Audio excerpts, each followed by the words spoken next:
Some of the most consistent Bigfoot reports don't come from towns, campgrounds, or hiking trails. They come from places most people will never enter.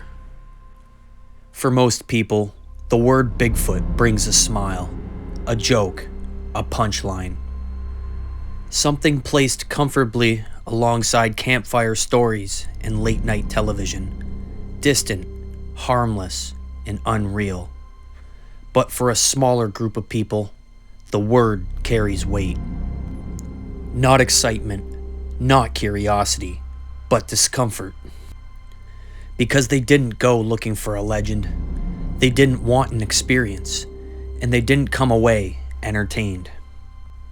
They came away changed. In today's world, disbelief often wears the mask of intelligence. To question a witness is seen as rational. To mock them is seen as confidence. And to dismiss an experience entirely is often applauded as critical thinking. Online, it takes only seconds to reduce decades of lived experience to a single word: gullible. Encounters are equated with fantasy, with delusion, with intelligence flaws. And the people who speak about them are placed into convenient categories: flat earthers, conspiracy theorists, or worse, people to be laughed at rather than listened to. But ridicule is not skepticism, and dismissal is not analysis. What is often ignored in these conversations is who many witnesses actually are. They are not thrill seekers. They are not storytellers looking for attention. They are hunters, loggers, fishermen, backcountry guides, people who spent their lives in wilderness long before cameras followed them there. Many of them openly admit something important. They didn't believe in Bigfoot either. For years, sometimes decades, the idea meant nothing to them until one moment changed that. And that moment was not something they wanted. There is a fundamental difference between believing something and experiencing something. Belief can be debated, experience cannot. A person who has never encountered something unknown stands safely in theory, detached, untouched. But a person who has lived through an encounter stands somewhere else entirely. Their understanding of the woods changes, their sense of safety shifts, and the place they once felt at home begins to feel different. This is not imagination. This is not fantasy. This is the mind responding to something it cannot explain. One detail consistently appears in first-hand encounter reports, and it is rarely discussed. Many witnesses describe fear that does not fade.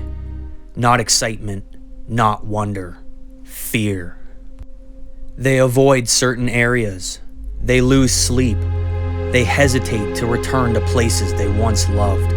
Some never do. No one becomes traumatized by a joke. No one restructures their behavior over a story they know is fictional. Trauma does not require belief. It requires impact. If these stories were about attention, we would hear them immediately. But many witnesses stay silent for years. Some tell only family. Some tell no one at all. They know what happens when people speak. They are questioned, mocked, or accused of wanting something: money, attention, validation. So they carry it alone, and that silence is often mistaken for weakness, when in reality, it is self-protection. When confronted with an experience that challenges our understanding of this world, we have choices. We can examine it, we can sit with uncertainty, or we can reject it outright. Mockery feels safer than curiosity, because curiosity invites questions, and questions invite the possibility that we don't know everything. For some people, that possibility is more uncomfortable than disbelief.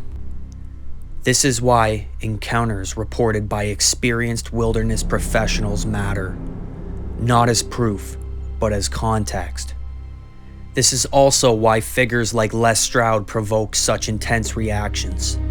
His reputation was built on realism, on discomfort, on authenticity, long before the topic of cryptids entered the conversation. He did not seek mystery, mystery found him, and that is a pattern seen again and again. People don't change deeply held worldviews lightly, especially those whose lives are grounded in practicality and survival. So perhaps the real question isn't, is Bigfoot real? Perhaps the real question is, why are we so uncomfortable with the idea that something unexplained could exist? Why does uncertainty feel like a threat rather than an invitation? And why are we so quick to dehumanize people whose experiences challenge our certainty? You do not have to believe in Bigfoot. You do not have to accept any explanation. But disbelief does not require cruelty, and skepticism does not require ridicule. Respecting an experience is not the same as endorsing a conclusion. It is simply acknowledging that another human being lived somewhere that mattered. For those who have never had an encounter, disbelief is easy. For those who have, forgetting is impossible. And maybe, just maybe, the question isn't whether something is out there. Maybe the question is whether we are willing to admit that our understanding of the world is still incomplete. Because mystery has always existed, not to frighten us, but to remind us how much there is left to learn.